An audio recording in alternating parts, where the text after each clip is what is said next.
Hello and welcome to Debate 4-on-1. Thank you so much for making time to be on the program. Feels great and fresh to be right here once again.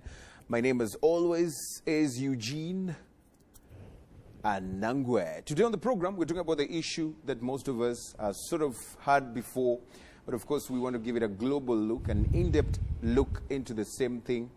Just in a few days to come, we're staring at a referendum right here in the country, all to amend the constitution and of course look at the issue of presidential term limits right there. But what we're talking about today in the program is definitely whether we do need term limits, not just as Rwanda, but as a continent, because everybody or most people have always pointed a finger at the continent and said African leaders always want to stay on in power for life. But what we're asking ourselves is, are term limits really necessary? And this is what we'll be talking about right here on the program. If you want to participate, use the hashtag Debate4-on-1. You can tweet me directly at Eugene Anangwe, or you can tweet at Debate4-on-1. Who better to help us look into this issue other than my panelists right here? Let me introduce them. And of course, I'll start off with Dr. Christopher Kayumba, not new in the program. The last time you were here on the same topic, you were saying you're sitting on the fence. Today, I hope we have something to talk about on this issue, right? Definitely. Thank you so much for joining us. Gatete, threatening to become a regular on this program. He's making another return right here. Welcome to Debate 4-on-1, Gatete. Thank you. And Prince Ken, thank you for joining us on the program. You're welcome. All right, so let's look at this issue of presidential term limits. And this is what we're going to be focusing on the program, and whether we inherited this thing as a continent, as a country. Was this thing ours? Did we used to have leaders who served for certain periods and then they left because their terms were done? Or this is something that we just inherited and we've been sort of struggling to deal with? And Ken right here is one of those people who believes that this is an inherited thing and we're forcing ourselves to adapt to it. Ken, share your views on this. Yeah, because I'm a monarchist by birth. Yes. So my surname Agutamba, you'll know that I come from a kingdom. Bunyoro Kingdom was one of the greatest, political systems in Uganda before the British came to introduce their own version of, political order, which was by force, by the way. Yes. There was no consensus. We went into a long war, because Uganda had several kingdoms, well organized, and we had our contestations, but kings were in charge. Uganda was well organized politically. My king, one of the greatest politicians Africa has ever had, King Kawalega, put up a very great fight. If you revisit the history, he resisted the British, but the British, allied with the Baganda, which was the current the Buganda kingdom. They defeated King Kawalega and he was exiled. There's an interesting theory that while in exile, he fell in love with his nurse and gave birth to Kenya's, revolutionary leader, Jomo Kenyatta, who later, would give you the current president, but we'll get to that later. But the point here is that all these terms, term limits, democracy, elections, these are not African terms. We never had these terms, but it doesn't mean we never had political systems. So we were good even without them? No, we were good. I mean, it's not like Africa was lawless. No, there was order. I've just given you an example of my kingdom, which was very wide and, we were running an expansionist policy, We reached up to, present-day Rwanda, areas of Butare. People who know this history know it. So there was order. So they brought these terms out of context. They landed here in Africa. And now, instead of even giving us enough time to learn how to use them and incorporate them in our systems, we are being pushed to a finish line even before we run there. By those who brought those ones? By those who brought them. Who brought these terms of yes. So these terms are not term limits, democracy, voting. And tonight, the point I want to make is that these term limits, 5 years, 6 years, first of all, I don't believe in them.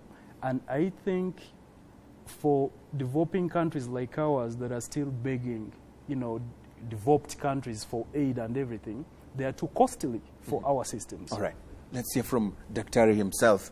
You know, you've written extensively on these issues of presidential term limits. You've participated in conversations of this nature. Listening to Prince Ken here, talking and telling us how, from his own background, and insisting that Africa was good. We were fine without these things. And the Western, colonialists came and are now trying to force these things down our throats.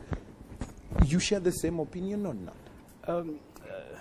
Before I share or unshare Yes. his opinion, let me say that term limits have a history. Mm-hmm. They have a history.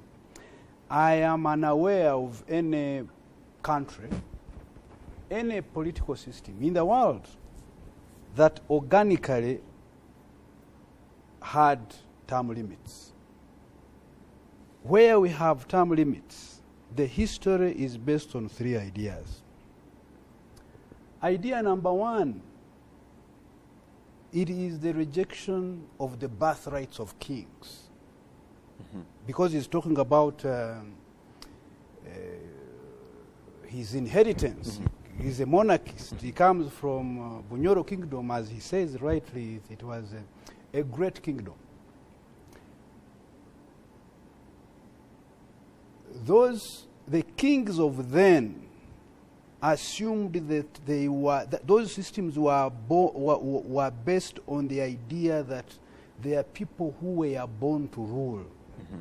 The rest of the population were born to be ruled. Mm-hmm. That rejection also is related to the idea around the 18th century, when we discover that, when some societies discover that actually God created all of us equal. And because God created all of us equal, we have to be free. The idea of liberty, the idea of freedom, and the idea of deciding that because we are all equal, we can all vie for that seat. So that is point number 1. Actually, that is why, for example, the United States adopted that system.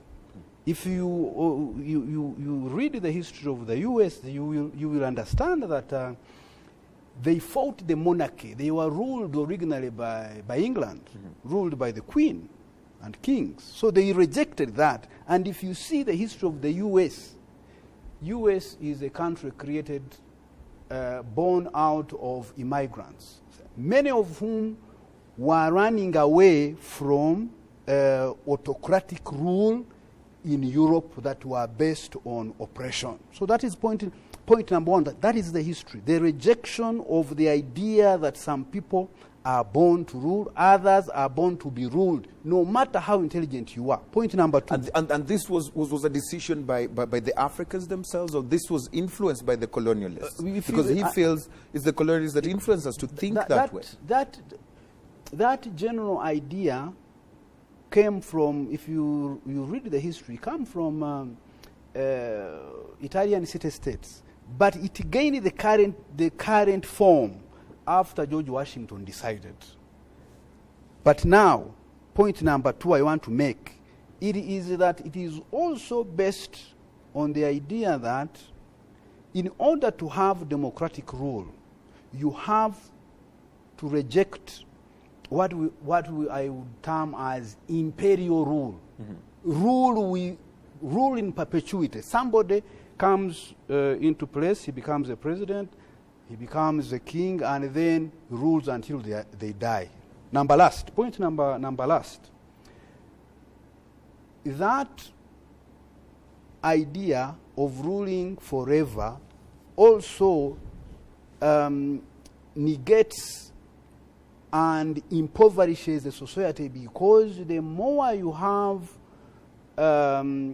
new rulers coming into place, new leaders coming into place, then you are benefiting from the pool of the good people that you have in the population. That is why, for example, if you see Magufuli, Dr. John Pombe Magufuli now in Tanzania, who knew just a month ago that actually in Tanzania, because the biggest stories from Tanzania were telling us, they were reading about corruption, mismanagement of public institutions, and now all of a sudden you have a new ruler who is bringing ideas. But If those who worry that when they change, someone else might even make things worse for them. And It's that- never a guarantee that if you change power regularly and consistently, then you're bound to get someone who will take you, to now imagine if you didn't have term limits.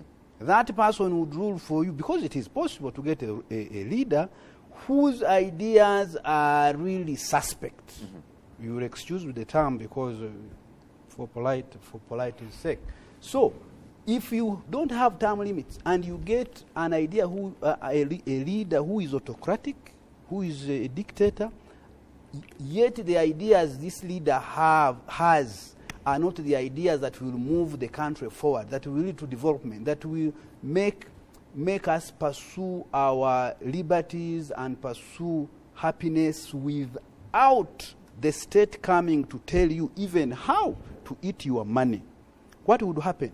That is why the idea that democracy is the best form, at least the current form of rule that we have, where the ruled will decide if this person is a bad leader, we will remove them through the ballot. Yes. Gatete, you've been sitting there listening quietly, and of course it's important for us to understand your perspective. Do you also feel what Dr. Kayumba here is saying, that the lack of this presidential term limits are bound to lock the population, the citizens, from having a leader who might take them to another level in terms of development, success, giving a perfect example of Tanzania today? Right. So I will join both discussants. One, by principle, I believe term limits should remain. But I want to come back to what he says. There's one thing that I don't agree with, is the fact that everyone is born to be a leader. Even in societies that you see term limits are there and leaders succeed each other. I'll give you an example of Japan. Current Prime Minister Shinzo Abe is the son of a prime minister and a grandson of a prime minister and a descendant of a samurai. What that tells you is that it's not by luck that he's prime minister. So people are not supposed to be, not everyone is a ruler. In fact, in societies that are stable, even in China, in the Communist Party of China, they know exactly who will be the ruler, the next ruler, and the person after that, and the person after that, and so on. It's all clear.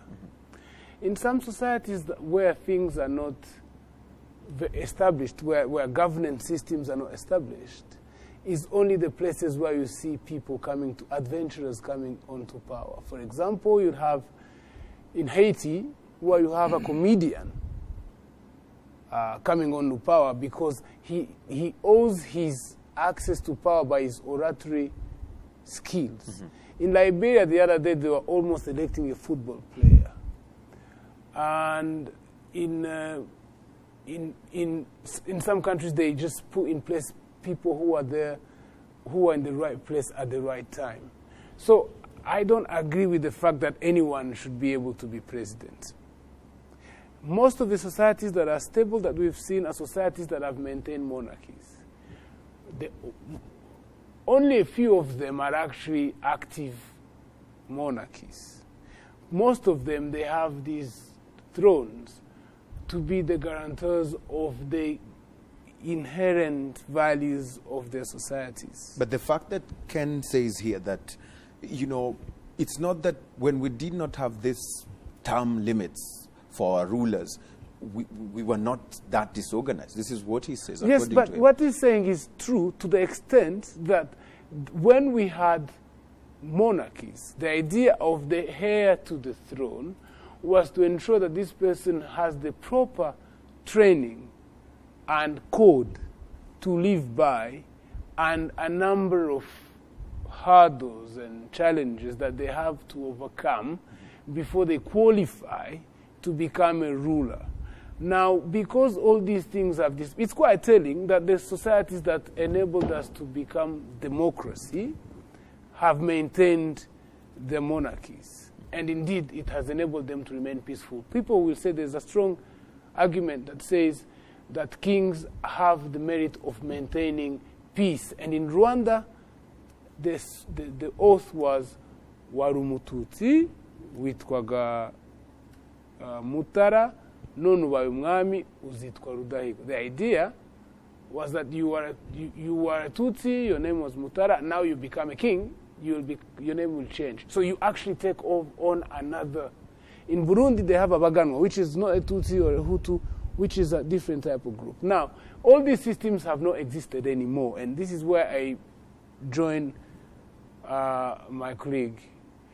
It's the fact that we live in republics with a system that's called democracy. Democracy is a system that, imposed or not, that a historical debate that every one of us has touched on, but it turns out that the system that we have today, if we have that system of democracy, we have to embrace it. It has a set of rules, and we have to respect those rules, and term limit is one of them. And you don't agree with that. You feel these are things that is being forced down our throats. So as you answered that, why do you feel then that presidential term limits are unnecessary Because in they are, today's world of republics, for those who have now turned into republics? well, people want them, but we don't need them.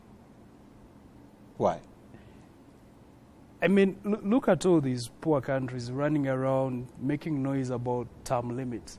Ask them, who is going to fund your next election? Who is going to fund your next, referendum? And they'll be running around going to pick money from these so-called sponsors of democracy, the so-called developed countries. For me, all these arguments, I appreciate them. But I want to see some kind of organic growth of ideas being generated from people within, not importing ideas and then trying to practice them. Are you trying to say, when you said who will fund their transitions, are you trying to say that if we did not have presidential term limits where we will have fresh elections all the time, it's a way of saving or it's a way of dependency on the donors? Yeah, it's two-way, because every time you go into an election, that's expenditure that is not productive. And not every election, especially in this region where elections can be rigged, where you don't expect the winner to actually be announced winner, it's a process in vain. So it would save us all this if we just said no need of these terms. Two young men, they are investment analysts. They came into Rwanda about 3 months ago from London. They work for investment banks in London. They were here looking for opportunities. I was in London 2 weeks ago, and one of them has written a book analyzing Africa's mining sector. And in his book, he has put a small portion about Rwanda, and he has talked to some of the investors they advise. And many of them are worried. They are like, any investor you talk to, by the way, they prefer stability because they know, they have analyzed the current situation, they know the stability, so they don't like an uncertain future. All right. Okay? And the term limits, the change of terms always leads to that. And this term limits, the other problem with African term limits is that they are not, it's not in interest of the people. It's actually, presidents are sitting aside, walking out after serving 1 or 2 term limits to be thanked, to be given an award by, Imo Ibrahim, whatever. They are not actually doing it because they believe in it. They are doing it because they want people to applaud. And the people who are applauding actually external, forces. This whole thing is drama. Taking from the things he says, that number one, it leads to instability. Every time we are changing because one term is over, we need another one, we're going to be unstable. Interestingly, he also says that we spend a lot. And therefore, we can save much if we say, come on, if you're a good leader, you're just leading and leading and leading and leading, because we don't want to spend too much going in there. And then lastly, that we're not doing it in terms of those who leave after their term is over. They're not doing so because they want to do so, but it's because they're looking for that hand clap. I mean, quick reaction to that. Maybe 4 main points. First, is it expensive? Some intelligent person argued one point, that if you think education is expensive, try ignorance. So, rule in perpetuity, rule by one person for a long time without subjecting that person to the will of the people, is far more expensive than regular elections. But- They but- are stable. Yes. They are stable nations today in Africa, Yes. but which never used to be stable. So this system of elections is new on the continent. That is point number one. Point number two, I want to suggest, and actually I suggest, let us own our mistakes. Let us not subcontract our mistakes to Europeans, to Westerners, or to people other than ourselves. Do you feel he's trying to do that? Because Yes. third limit, third terms, Yes.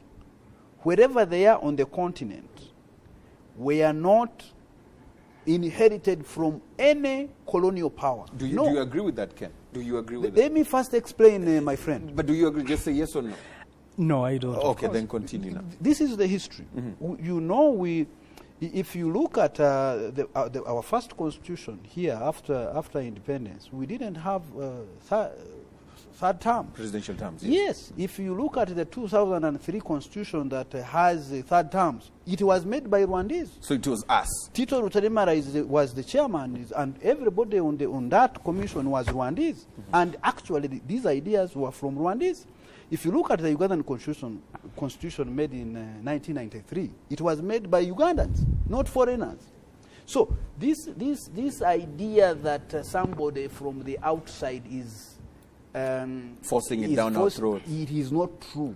I think what outsiders are doing, they are just saying, respect your constitution. I am not saying whether that is bad or good, because you would even ask, why don't we? Can you tell the Americans or any of the British to respect their constitution? So that is another point. But let us not make the point that we inherited 30 terms from our colonial masters. We might have copied and imported it, brought it in an aeroplane, but that is not an idea that I would say that has any evidence in it. Finally, do we really want to argue? My friend here was discussing about the predictability brought about by imperial rule.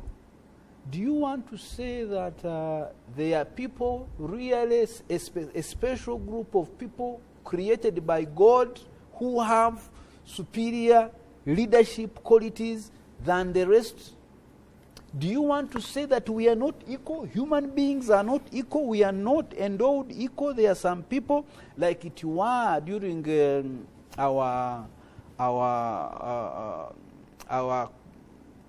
political systems, where somebody was born in Rwanda here, that they used to say that a king is born with a special imbuto, a seed, yes. a seed to show that he will be king.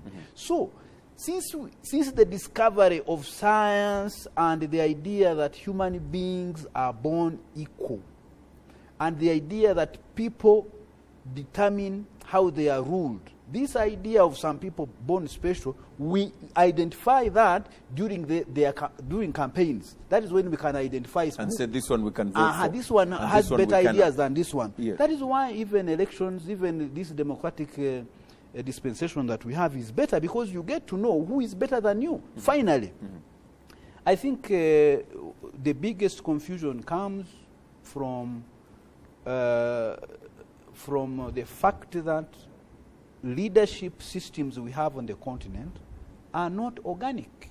They were not born out of the growth of our societies, moving from kingship and determining, evolving, like the UK evolved from monarchy, and now they have a parliamentary system where They coexist. the queen and is just... this is what this is what Ken I was said. saying actually Ceremonial- earlier, that there's that room for evolution that needs to be given to Africa, especially by but the we Western should not nations. blame that. Yes. We should not blame lack of organic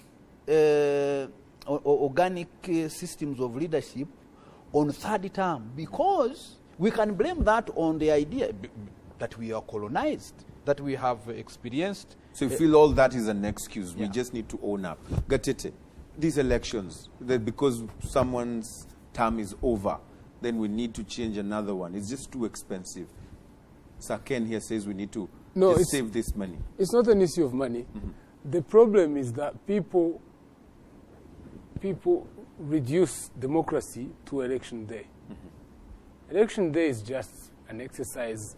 Elections with no purpose, with no serious political growth, is just an exercise of putting a paper in a box, and that is meaningless. As a result, we've seen elections as an opportunity for war, civil war, in most countries. But really, democracy is an everyday exercise. It's an everyday consultation. It's a negotiation. It's political negotiation between parties in general. Should we blame the West for bringing this? No, we should not blame the West now. We could have. We could have, by the time we got independence and the systems that we were imposed, which we inherit today, even today. But it's up to us. If we see that these systems are not good enough, it's up to us to change them. But I want to come back to a point where you say that I may have said that some people are born special. That's not what I meant. What I meant was people are educated differently. Some people are educated to be leaders in a country. And it is important. It's very, very important. If you look at even those systems, in Africa we have, so I'll talk to 2 points. Point number one, in Africa we have countries that have had routine elections, peaceful ones, and countries that have actually not advanced. So there's no scientific relation between elections that are peaceful and so on. And advancement. But the second point I wanted to talk about is the fact that when you speak of term limits and what they imply, it's because you expect that should your leader be weak, you can remove them. Now, Eugene, you know, by the independence, Africa, Asia, and South America, they're almost at the same level. 50 years later, Africa is the joke. It's the pity of the world. It's the pity of mankind. That is revolting. If we're not revolted by that, I don't see any other debate we should be having. The problem is that we're working up to a continent that is full of misery, which everyone wants to help. That is the problem. But what's the correlation with term limits? Now, presidential term limits, yes, and democracy, and all these concepts, if they do not speak to that problem, then they're all useless. We need to imagine something else. And it's not peaceful transition of power that has addressed that problem. It's not transition of power through military coups that for many years in Africa they were sponsored by the West. That is the problem. The problem here is to say, and I believe in term limits for the reason that most of the time I expect the leader to be mediocre, and hopefully we will be saved by the, like they say, saved by the bell. You know, when the moment arrives and they ring the bell, your time is up, then finally maybe we can aspire for something better. And the bell just rang right about now for us to take a break. Okay. Right. We're taking a very short break. Thank you so much for being with us right here on the program. It's very easy. If you want to be part of the conversation, all you need to do is tweet us at Debate411. Use the hashtag Debate411. And definitely I'll be reading some of your comments. We have David Musi here who says that term limits are not limited. The power and respect belongs to the people within and not from outside. We have Bisangwa Victor, who says on Twitter that term limits no doubt are necessary. The country benefits from citizens who may have better visions for the country. And lastly, let me read just this one. Kayumba's 3 points add up to, I don't understand what this means. To not, I don't know what that means. But we have another one here. These are republics. This is from Classifieds at Eli Kandi. Says, these are republics, not kingdoms. Please inform that guy. I think this is for you. And another one here. That's not even something we should talk about. Who doesn't know we need it? This is classified right there. You too can be part of the program. Let us know if you believe in presidential term limits, if you feel like we do not really need them. Our president should be able to lead, and when we go for elections, they can be voted in or out again and again and again and again until the time that they feel like they don't have the energy anymore to vie for presidency. And of course, we'll be right back after this short break to chat even more. Stay with us.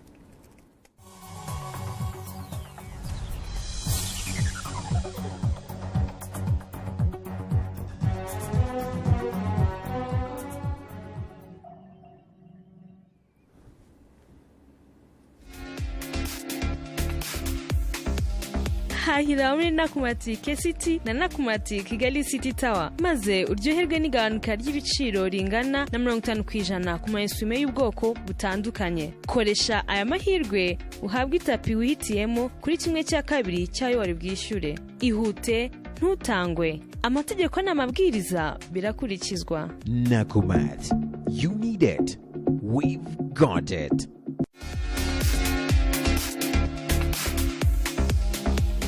Shop at Nakumat UTC and Nakumat Kigali City Tower and enjoy 50% discounts on home living face towels, bath towels, and hand towels. Grab this great opportunity and get yourself selected carpets at a half price. Hurry, hurry, hurry while stocks last. Terms and conditions apply. Nakumat, you need it. We've got it.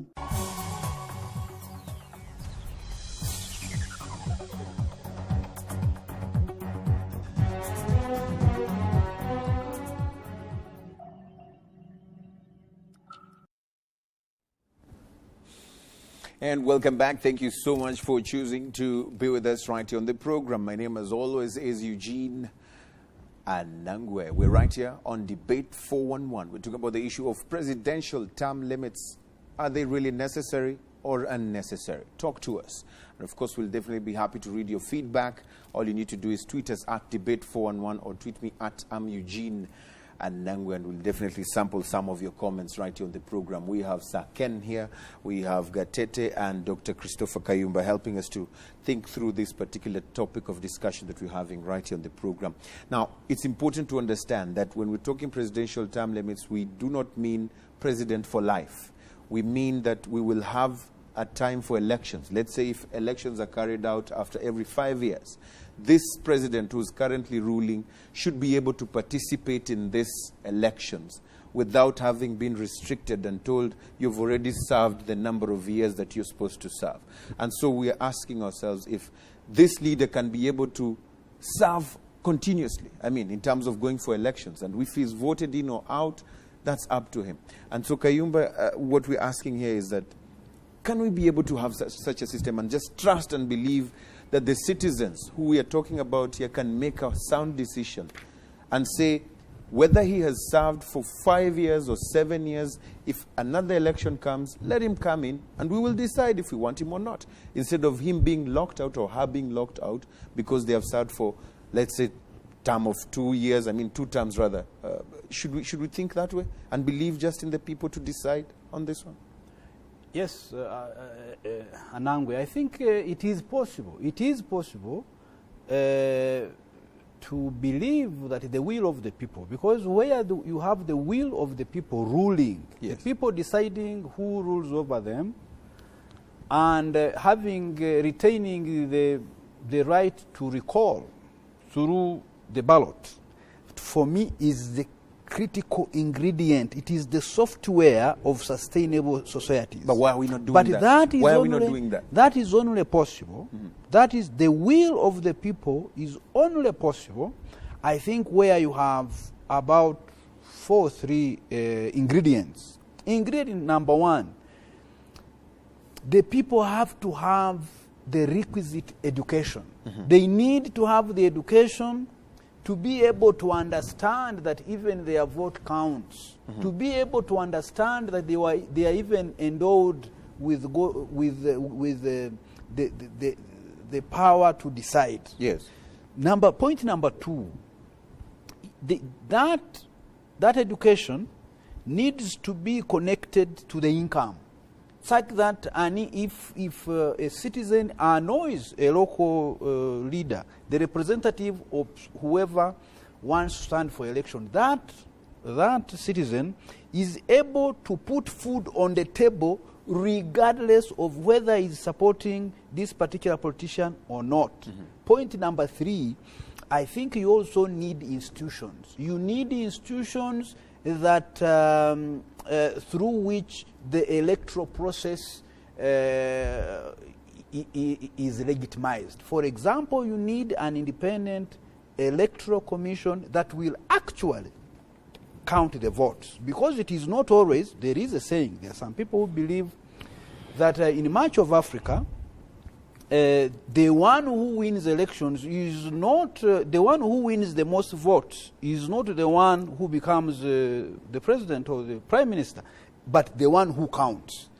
So they are talking about the independence of the electoral commission. Finally, that institution called the electoral commission has to be supported by a free, independent media, an independent parliament, independent judiciary, such that if there is contestation and you go to court, then they can be able to actually be on their the own. judges will be independent. But you also need an independent parliament that is actually to make good laws. You need a media that is independent and is able to discuss these things without looking on your shoulders. So you feel for So a that lack is all- of all this is why we still have this term limit. Much of Africa does not have these things. Right. Ken, do you share the same thoughts? I mean- that you know, can't we just be trusted and say, you know what, let him go and we will decide on the ballot box whether he has served for 2 terms, 3 terms.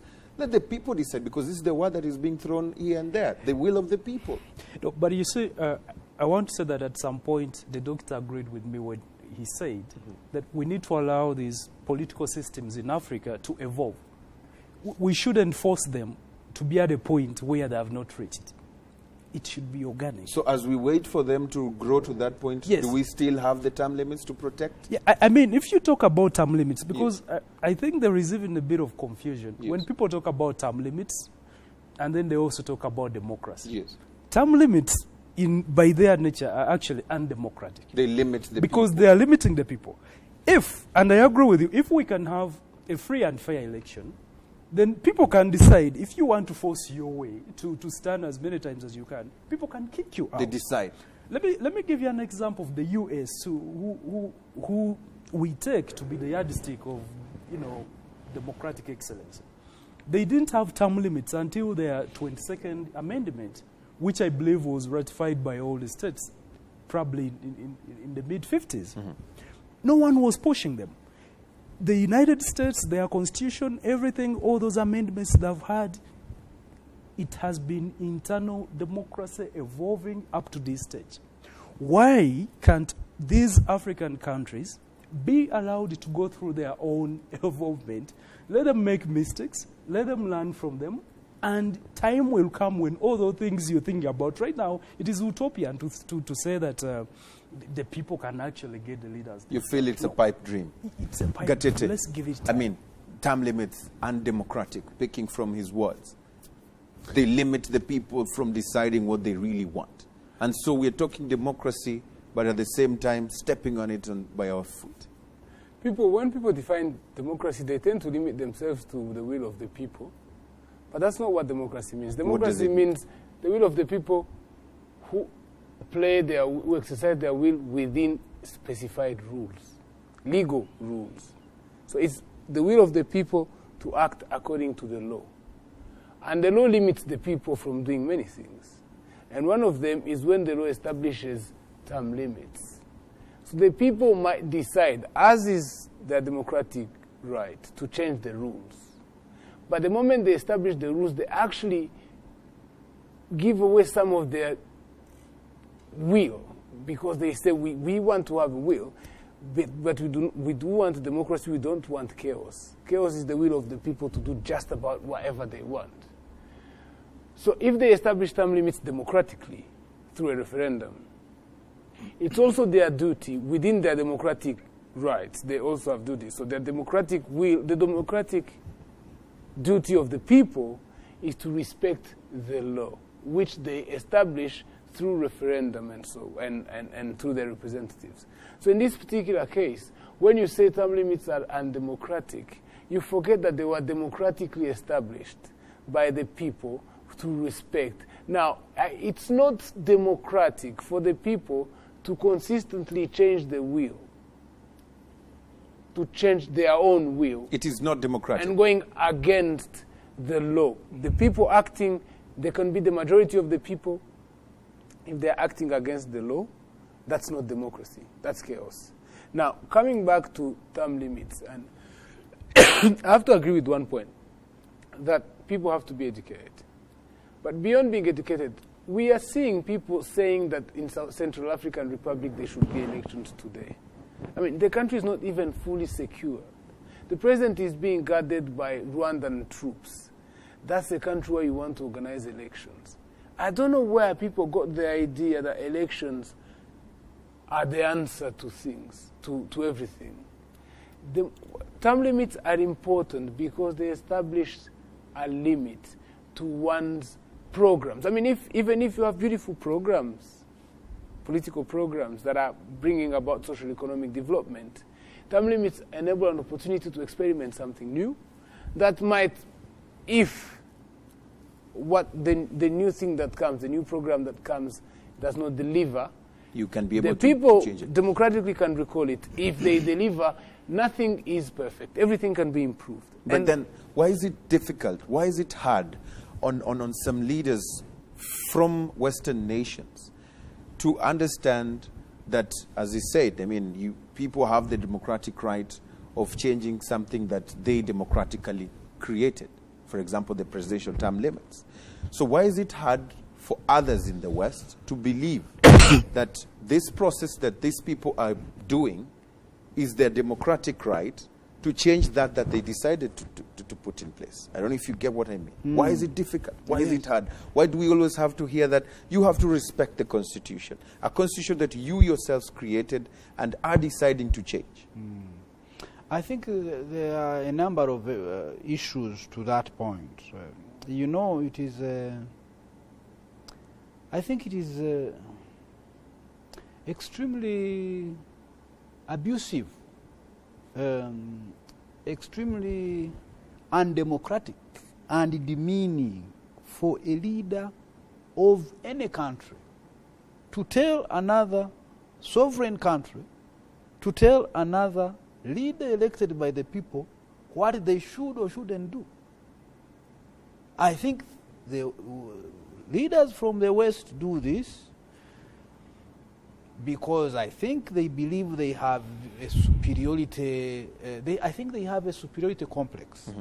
I think they think that because our continent was was colonized, they think they can teach. They have something to teach. Because actually you cannot say that a country is sovereign and independent and then you start telling them what to do and what not to do. Because you are infringing on the sovereignty of that nation. So I think it has something to do with the colonial mentality, the superiority thinking. But I also think the African elite and our leaders sometimes play into these politics because they even respond to them. I believe if any African leader went and told Obama what to do with these Africans that are killed by the police every day, he would ignore it. Why? Because he would hold that person in contempt. But for us, we respond to them because we think they deserve to be responded to. So I think we also play into it. Finally, I also want to make two other points. Mm-hmm. Point number one, I think that it is not appropriate for us to believe that there is no even correlation or a relationship between longevity in power, having leaders who are elected for many years, and conflict. Because here in Rwanda we used to have elections. Mm-hmm. Up to 94, the President Habyarimana used to organize elections. He would stand alone and he would be voted by 90%, 90 plus. Kayibanda, the one who he removed, used to stand for elections. But what did we harvest? We harvested war. Number two, in Burundi, we have a conflict now. It is a result of somebody who wants to stay longer in power. If you look, he's talking about Central African Republic. Actually, if you look at Africa, from independence, because after independence, all across Africa, we had elections, multi-party elections. When the leaders of the time told us that what we need is not multipartyism, that what Africa wanted was not democracy but development, they abolished political parties and regular elections through contesting with others. What did we harvest? In the late 80s, you almost have conflict across the African continent. You can even look at what happened to Gaddafi, to Libya. What is happening to Libya now? What is happening to Libya today? They might argue the Western powers have had the hand, they didn't listen to. But that man was in power for 40 years. So he gave them development, gave them good education, good housing, but people also eat ideas. People eat freedom. People want to talk. If you take that out, look at Zaire here now, the Democratic Republic of Congo. Mobutu was there for a long time until until 96. So when there is a relationship between conflict and the development and longevity in power and lack of democratic leaders. Exchange of leaders. Yes. So when do these so-called lectures become relevant to us by Western nations? When do we take it as necessary, as important? Because we feel, as you said, it's undemocratic. It's an abuse for a Western country to sort of lecture a democratic country, a sovereign nation. But when do we say that this is genuine then? This is genuine. This is genuine advice, that where we are heading is wrong. It is not lecture, but it is something we need to consider and think about. Get it? By virtue, the West is especially in line with term limits. The West will not stop giving lectures. I mean, they give lectures to China and Russia, countries who don't care about Western lectures. Yes, they still feel the need to give them lectures. Yeah, so let alone us. Now, the moment you say we'll not listen to the lectures, you ought yourself to also be irreproachable in your conduct of business.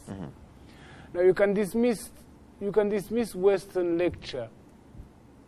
The best way to dismiss it is to actually practice progressive politics in your own country. Now, African leaders, half of them actually go ask for these lectures. I mean, you have African leaders who would go publicly on record and say, France decided this, therefore I'm doing this. You have Goodluck Jonathan who was saying the other day, if you steal money in Nigeria, America will know. Do you remember? That tells you that America ought indeed to give lectures. So when are these lectures necessary? These lectures are always there, you want it or not. Yeah. What's important is for you to be able to do what you think is right, what is right for your people. The moment you do that, you need not listen to these lectures. You need not care about these lectures. There's something to learn in them. Sometimes there isn't. They will continue to give them lectures. I told you that they give them lectures to Chinese. Yes. I have David Musi here, because we're also running out of time, who says democracy should never be gauged on term limits. I agree. That when people respect their terms, then that country is a very democratic country. I want to agree with him. And look, Ken, I'm a defiant African. I will not tolerate to be run on a remote control. I will change the tires of my car only when I see they are worn out. If they can run, I will drive on that car. So Africa should not do things because someone who gives us cash to support our budget has said so. We should do things because we believe in them, because we believe they are the right things to do, and because we believe they are in the context of our local situations. All right. We have Kizito And he says on Twitter that states that do not hold elections are the most stable ones. Take a look at UAE. We just waste resources by doing so-called elections. I agree. Do you agree as well as Saken? No, actually, I think you may easily agree if you are not informed by history. But if you read history, the states that have been sustainable and that are able to sustain the development they have had are the ones that hold elections. For how long has Qatar been around? For how many has Saudi Arabia been around? So we used even to say that Libya was very stable. But what is happening to Libya?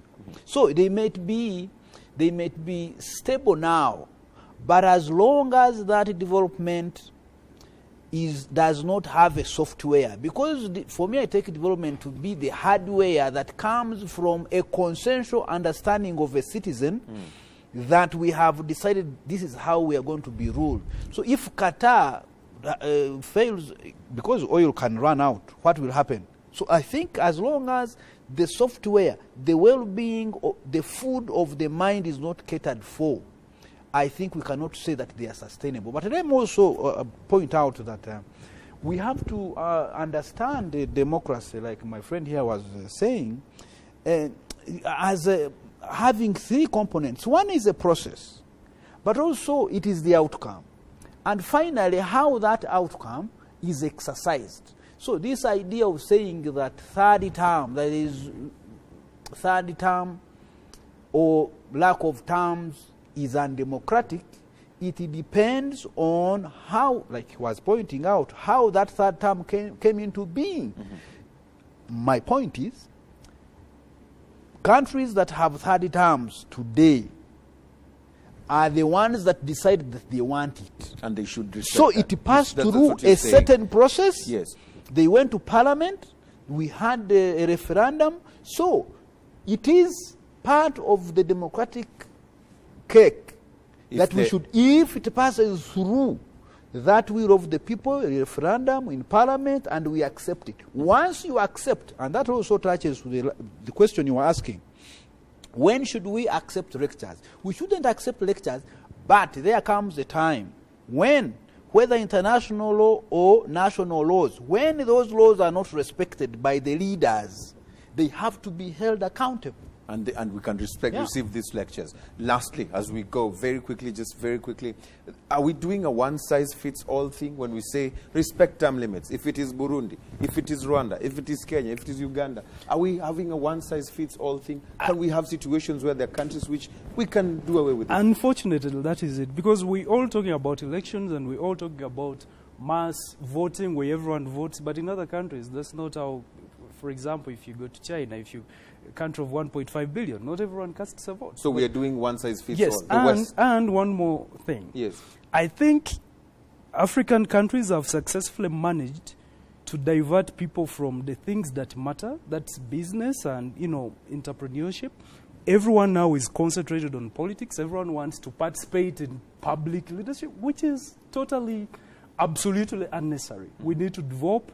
So in a properly progressive economy, people have no business in the politics. It should be the most unattractive job to be president, to be MP, all those political positions. Come on, you're just killing some child's dream who says, I want to be president when I grow he up. should be a doctor, he should be a journalist, he should be a lawyer. Not a president, not a politician. For what? It's a headache. The prince has spoken. And that's where we end the program. Thank you so much, gentlemen, for coming on the program and, of course, for your insight. It's time to pack up our bags and leave right about now. But I want to say thank you so much to David Musi, Rubongo, and, of course, Tomorrow Man. We have so many of you right here on Twitter, Victor, and many others who have been tweeting tirelessly. Keep tweeting. Let's keep this conversation going on.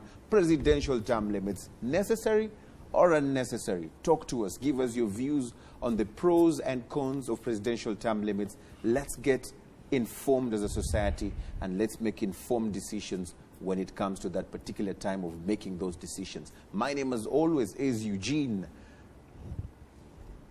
Anangwe. Goodbye for now.